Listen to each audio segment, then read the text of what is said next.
Okay. What time is it? 8:15. I started when? Sorry, it's been 6:30. I should stop then. I'm supposed to stop pretty soon.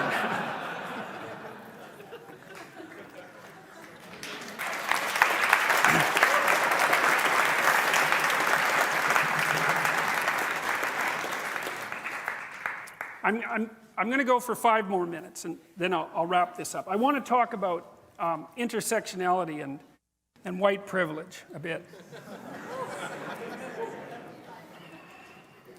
So I first said, well, we analyzed Marxism, we analyzed postmodernism. I suggested that postmodernism was a way for the Marxists to keep going under a new guise.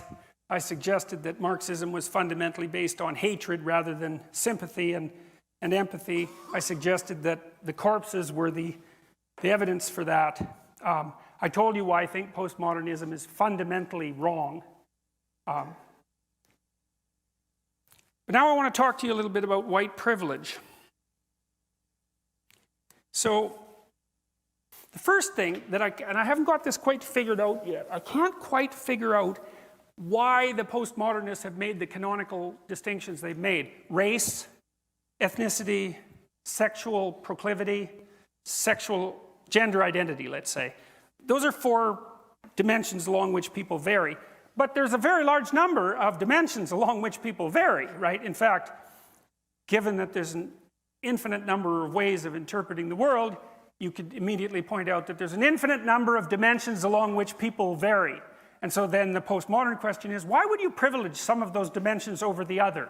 And I would say, well, because it sustains your bloody Marxist interpretation, that's why. But you're not going to say that because it marginalizes, right? You've marginalized that so you can ignore it. So that's one of the fun things about postmodernism. You can I have a very vulgar image in my mind, but I won't share that with you, but you can infer it. Here's some ways people differ. Intelligence, temperament, geography, historical time. You live now and not 100 years ago. Attractiveness, that's a big one. That's a big one. Would you imagine you could, we won't go there either. Youth, it's advantageous to be young. You've got potential. It's advantageous to be old. You've got wealth. Health, that's a good one. Sex. Women have advantages. Men have advantages. Maybe one has more than the other. It's not self-evident. Women live about 8 years longer. They're multi-orgasmic.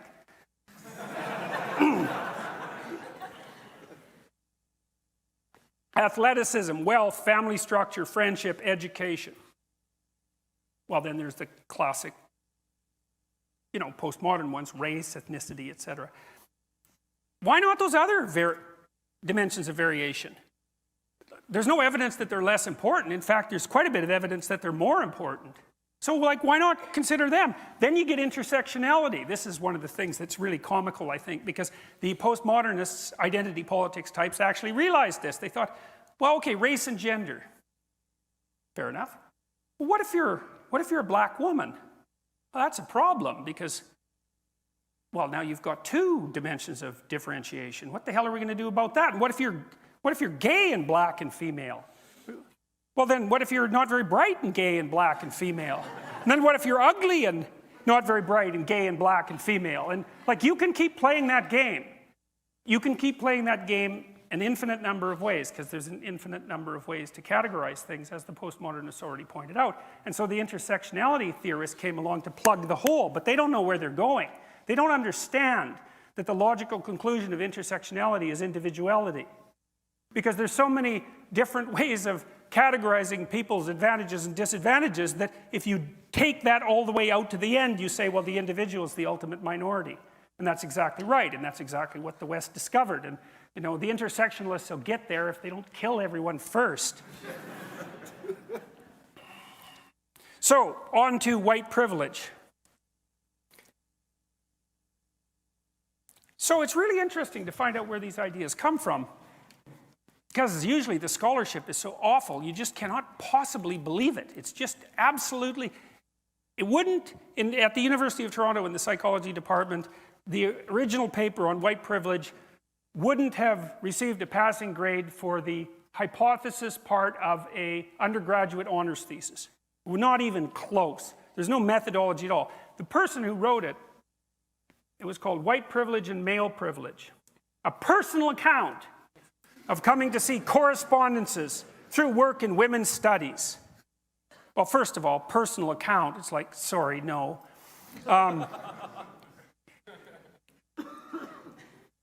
So she listed a bunch of ways that she thought, she says, these are personal examples of her unearned privilege, or unearned privilege that she saw as she experienced in the 1970s and 1980s. So this, by the way, this idea is the opinion of one person who wrote one paper that has absolutely no empirical backing whatsoever, which is a set of hypotheses which had never been subject to any statistical analysis. Like, if I ask you a bunch of questions, it's not obvious how many questions I'm asking you, because I could say, how tall are you?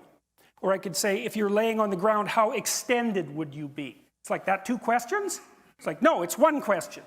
It's just asked 2 ways. And the way you figure out if you ask someone a bunch of questions, how many questions you're asking them, is by doing something called a factor analysis, which is kind of an elementary form now of social science investigation. If you make a questionnaire, you have to subject it to a factor analysis, because you've got to find out how many questions you're asking. Because you might think it's 60, but it's probably not. It's probably 5.